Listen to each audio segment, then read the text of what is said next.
Hello, sini ada CCTV kah? Sini tak ada. Pondok pun tak ada. Alamak.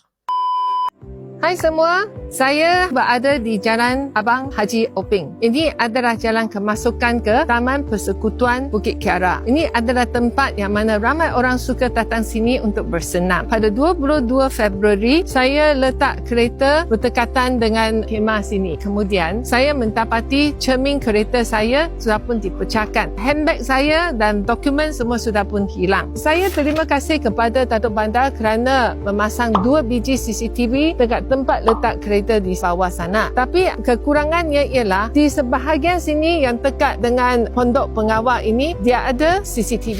In this part here, there have been a lot of break-ins already, but a lot of cases were unreported. I think it was about 3 years back, but he was caught by passerbyers. Unfortunately, he managed to escape. Just before Chinese New Year, there was one guy who rides bicycle here. He parked his lorry up here. He kept his thing under the seat, or really well hidden. When he came back, it was broken. About 2,000 ringgit, but he didn't make a report.